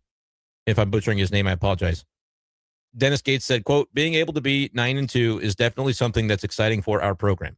No, it is not. I am tired of being fed just nonsense in these press conferences.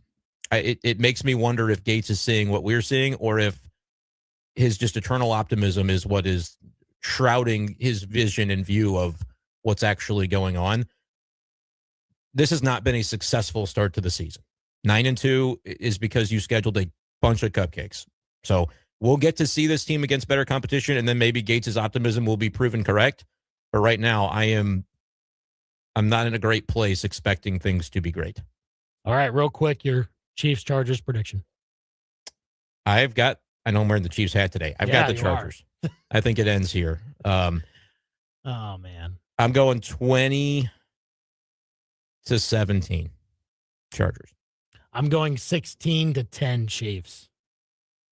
Okay. And that would be a cover as well on the 5.5. So it would. We'll see if I take it, though. We both like the under. I don't know if you do. You said 20-7. Oh, I was thinking that was 47. That's 37. My bad. That was and I think the number is at 41 or so. Yes. So I like Chargers and under as a parlay too, like the spread, not necessarily money line, but yeah.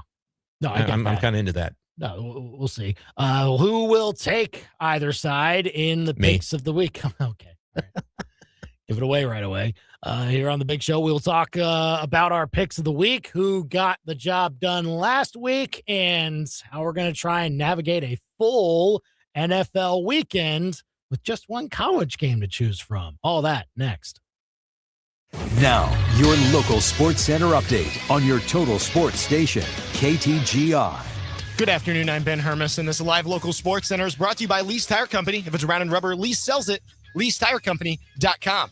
Mizzou men's basketball was able to pull out a victory last night against Alabama State, 85-77. Jacob Cruz led the way for Missouri with 20 points, and Anthony Robinson was right behind him with 19 points of his own. This put the Tigers' record on the season at 9-2. Mizzou will be back in action this Sunday from Mizzou Arena, where they'll take on Bethune-Cookman with tip-off at 1 p.m. right here on KTGR.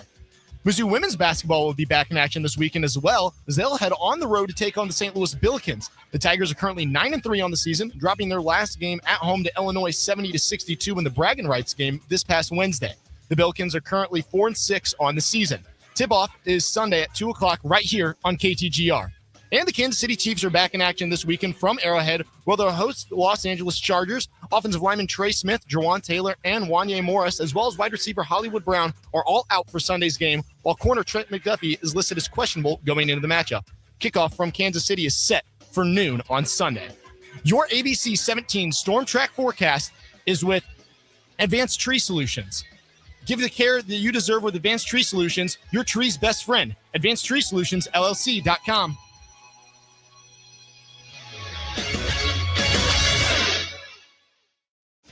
I'm tracking cold temperatures tonight as lows fall into the lower 20s, and we could see light snow in northern Missouri picking up by the morning tomorrow through the late afternoon as that moves down to I-70. Very light snow is expected with trace amounts north of I-70, possibly up to an inch in places like Macon.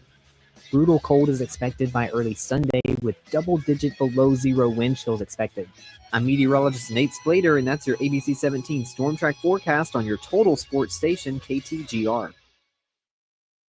Chiefs Kingdom lives here. This is the Chiefs Kingdom. Touchdown, Kansas City! Tune in every Monday night at 6 for the Chiefs Kingdom Show, hosted by the voice of the Chiefs, Mitch Holtis. Hear from head coach Andy Reid and your favorite Chiefs players all season long. After every game, enter the doors to the Chiefs Kingdom. Monday nights at 6. Powered by Macadoodles, Steve's Pest Control, and your total sports station for all things Chiefs. KTGR.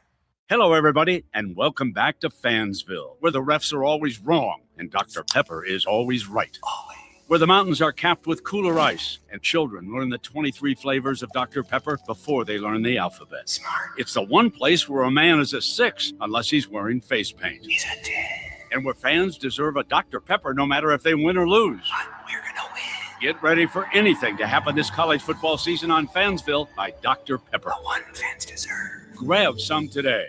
After splurging on matching family PJs, roughly 150 presents, and one very expensive 15-foot inflatable Santa, you're probably running a little low on Christmas coin. So let Family Pawn help for the holidays. You'll save on gaming consoles, instruments, tools, jewelry, and electronics. Don't see what you're after? Head to one of the many Family Pawn locations where you're bound to find what you need without breaking your holiday budget. Not your traditional pawn shop.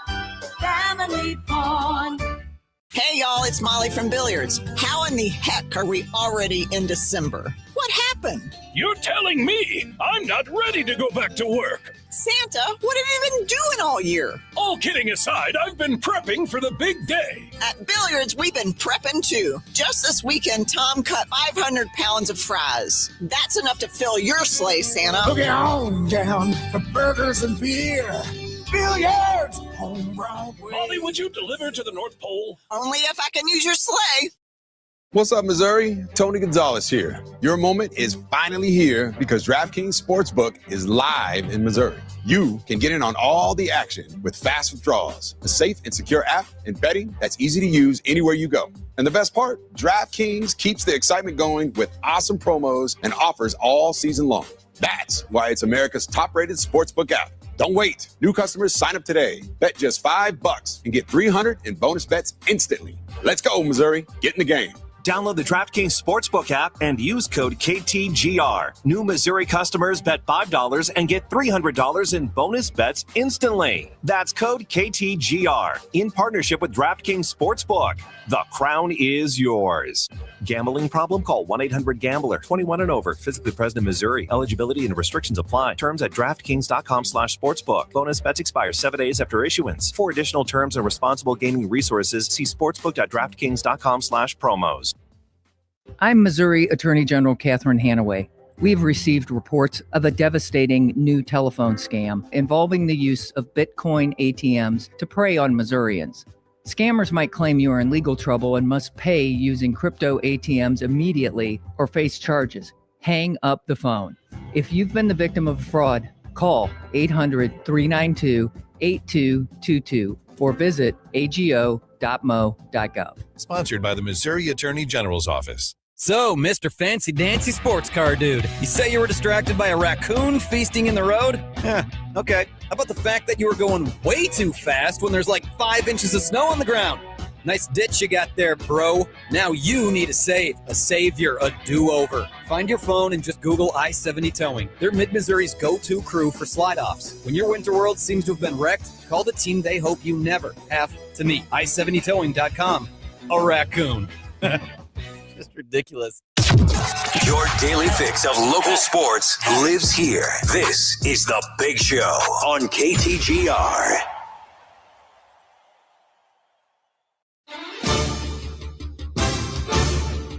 Here on The Big Show, KTGR and the KTGR app, Andy, Brendan, and producer Ben back in the ring for the picks of the week. So we get set for a full NFL slate, and it's not much college football. We'll wait for that. The next weekend, playoff starts, everything like that. So we'll ramp up eventually. But last week, Brendan, another 4-1. How about it? Well, that's pretty good. That's one that I can feel pretty good about. I'm sorry that I have to keep doing this to you guys, but I don't know what to say. It's gone really, almost like eerily well this year with picks of the week. I sense a college basketball downturn, but that's just me. Absolutely, because I feel very nervous already about that sport. So that's where y'all can make up some ground. All right, producers 3-2, and I went 1-4 last week. So now the producers and me are pretty close in the season standings now. I don't know how the percentage points work out with the fact that the producers have 2 ties, but I don't have any ties yet. We'll see how it progresses. But this weekend, as we mentioned, the full NFL slate that's remaining, obviously the Thursday night game happened last night, but all other NFL teams are playing this weekend. So all of the games are available to be picked from for us there. In addition to Army-Navy tomorrow. That'll be potentially picked by one of us. Who knows? We'll see. Producers aren't giving their cards. Ben just shrugged his shoulders when I looked at him for that. It's like, you going to take it? You going to take anything? No? He's not giving anything away. So we'll just, for now, just ask Brendan who goes first. Oh, gosh. I'll let Ben go first since it feels like he's kind of on tilt a little bit already. And so I want to throw him right into the ring. Andy can go second. I'll go third. Okay. So producers will start us off. Alrighty. I won't touch the college football game. I'll go basketball. Football, NFL. I'll hop in the ring there. And this Eagles-Raiders game is interesting because the Eagles have played very well as of late, but neither have the Raiders. And I don't really know. It's a big line at 11.5. And I'd like to think that the Eagles can maybe get back on track. And I think they will. I think they're good enough to. They're at home against the Raiders. The Raiders are kind of a dumpster fire of a team, and until the Raiders can prove that they can hang in a game and look decently competitive, I think that the Eagles will prove that they'll get back on track and they'll push their way towards winning the NFC East. Unless Pete Carroll pulls what he did last week, right? Get the field goal. That would be awesome. Yeah. To cut it from 13 to 10. Literally no time left to lose the cover. It would cost you picks of the week. That'd be something. That's what happened to me last week. I had the Broncos in that game. But I got over it pretty easily, unlike some other people. Rob Veno didn't have to tell me twice. Give me the Texans, but -9.5. He had his free pick last hour. The Cardinals have given up. Not St. Louis's Cardinals. Obviously, they've kind of sort of in a different way. In a roundabout way. This Cardinals team in Arizona has given up on Oh boy. So the Texans will crush them. I fear for Jacoby Brissett. Already been beaten up against 2 defenses in a row, and now look, there's Willie Anderson. Texans -9.5.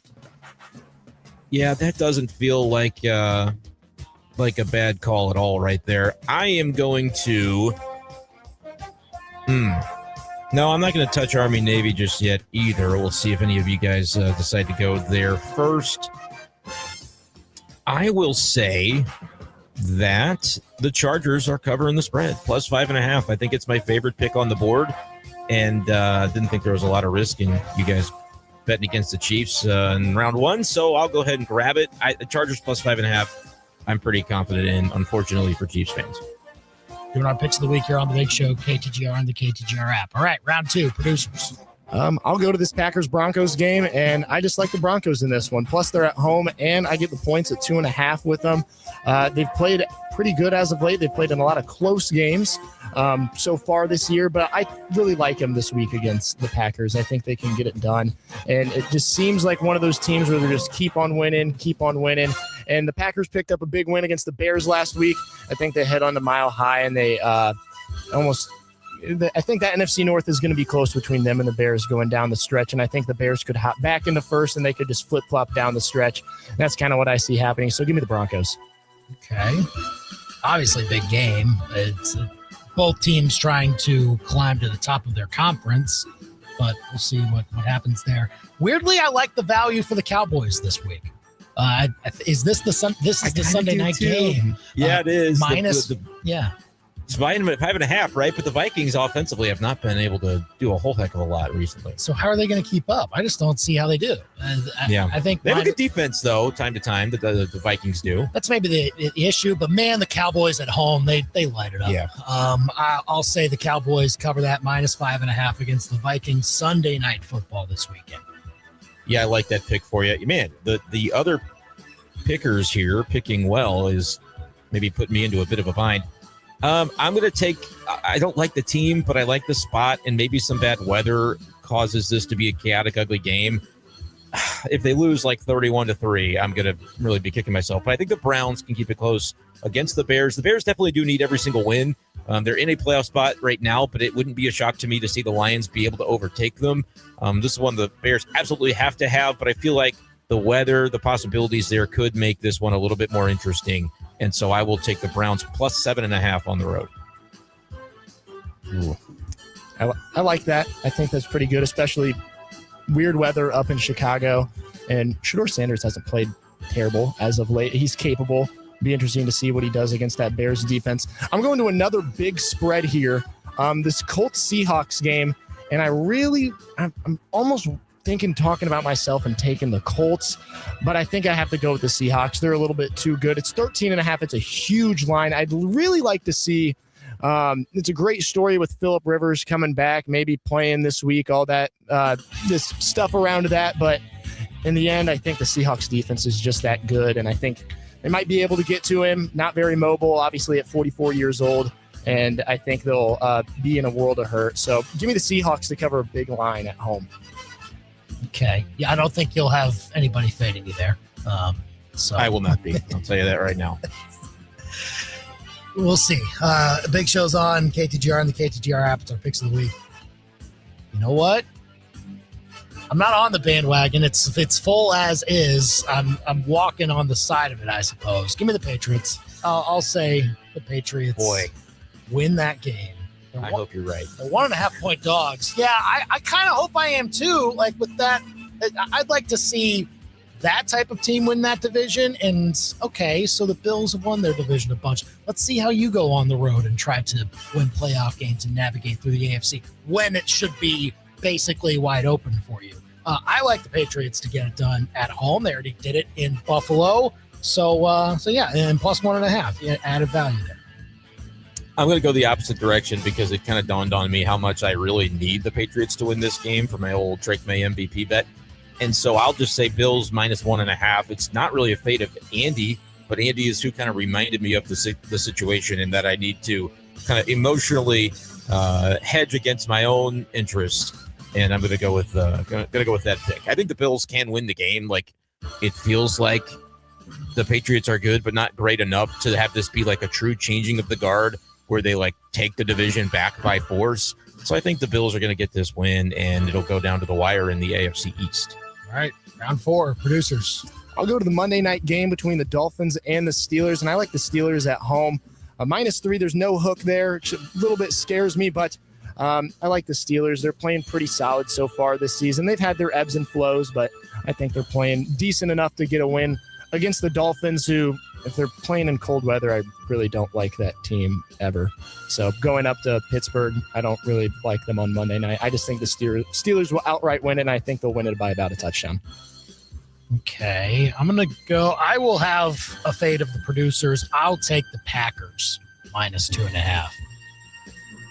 I don't like laying the points in a game like this, but I think very clearly Green Bay is the better team. And if they don't have one of those weeks where they all of a sudden don't show up, and they've had a couple of those this year, no doubt, I just think around this time of year, Matt LaFleur gets his guys ready. And I'm going to say that they win this by a single touchdown, but it'll be enough to cover 2.5. Give me the Packers in Denver against the Broncos -2.5. Definitely the better team, I would agree, even though the records don't necessarily indicate that. So that will be an interesting one, and you guys have the head-to-head there. I'll go ahead and jump to Army-Navy. I'll be the first to do it with college football. It's the only game on the board for college. This feels like Navy is such the better team that is going to be the reason that Army covers. I'm going to take Army +6.5, and it's a game where, like, yes, Navy's better offensively, but they're also pretty bad defensively. Army can't throw the ball necessarily, and that might be the way that Navy normally gives up their yardage. So it may not pan out this way, but I kind of think that you could see Army cover because most of the time these games do seem to come down to the wire. It didn't last year. But I also think the over is maybe starting to have its day in the sun. 38.5 is the number. I could see a game where it's like that 22-19 kind of score from the Monday Night Football game last week, where you go for two sometimes you miss a kick, whatever could happen. I think this game could get to 40 points and be within a possession, so I'm going to go Army +6.5. Full disclosure, I took Navy, but at 4.5. I did it early before they pushed it to 6.5. Because I don't like the 6.5 as much. So I'm not fading you. I'm just saying, like, I'm glad that I got that number when I did. No, it's good closing line value for sure. All right, last round, producers. Yeah, I won't fade you there, Brendan. I think you're on the right side of that one. So looking at the rest of the NFL games, I've done it a lot, and I don't really like going at these big spreads, but I just feel really confident in the team this week. And I'd really like to side with our true son, Brady Cook, that's starting for the Jets this weekend. Oh, man. I really want to, but I can't. I'm going to have to go with the Jaguars at home. It's another huge line at 13.5, and I don't blame either of you guys if you want to go with Brady Cook and covering, but I just think that the Jaguars are better. They're in a push to try and win the division and possibly be a contender maybe in the AFC side of the playoffs. That's kind of wide open. I don't really know, but I think they'll beat down the Jets this weekend. Oh, cool. You left it. I'm going to do it. I'll take the Jets. Yeah. Oh, you were worried he was going to take the Jets side from you. Yeah, I was worried. He went the other way. Yeah. I was like, oh, no, I wanted to take Brady Cook, but he didn't. He went the other way. So I'll go ahead and take 13.5's a lot, man. Like, come on. Give Brady Cook a 13.5 point spot. I think he gets it done. First start. Let's go. I hope so. But I am glad you guys are the ones involved and not me, because I just don't really have a high degree of confidence with that one. I did place a wager I'll tell you about. Brady Cook anytime touchdown. Ooh. I did put $5 on that because if anybody knows from his time at Mizzou, you get him near the goal line, like he'll find the end zone. Old fake pitch, baby. Someone's got to get the staff up there to understand the power of that play. I hope they install it this week. But yeah, I don't know, crazy. They'll probably just give it to Breece Hall, but stranger things have happened. So I had to put had to put a few bucks on that. Yeah, I'm just glad I don't have either side of the game itself, though. That could be an interesting one. Did anyone take Giants minus 2.5? No. I think that's maybe a weather thing, but it's a fade of the Commanders' defense. It's a fade of no Jaden Daniels, and it's a man. I really need Jackson Dart in fantasy this week, so I'm going to go ahead and lean in and go on minus 2.5. It's just a good number. Like if it was 3.5, I probably wouldn't take it, but I think the Giants can win it by a field goal at home. I think Jaden Daniels is out too, right? That's what I'm saying. No Jaden Daniels is part of the equation. They started as a 2.5 point. The underdog, the Giants did. Now they're favored by 2.5. So so not great value there, but I think we couldn't have anticipated what they were going to do with Jaden Daniels. It's been so up and down. So no, it's okay. I think I can win that by a field goal. All right. Well, another picks of the week in the books. So we'll be recapping that next week. And if you follow us on this stuff, good luck to you. Brendan's been doing well for you. Everybody else, well, just fine. Thanks for joining us today. Thanks also to Rob Veno of wagertalk.com for coming on. We'll be back on Monday at 4:00 to get you set for the rest of that week. We'll talk about whether the Chiefs are still, in fact, in this thing or if a loss to the Chargers this weekend eventually did end their chances in the AFC. Plus Mizzou basketball talk and Mizzou football and much more. Come and join us on Monday at 4:00. He's Brendan. He's producer Ben. I'm Andy. We're done for now.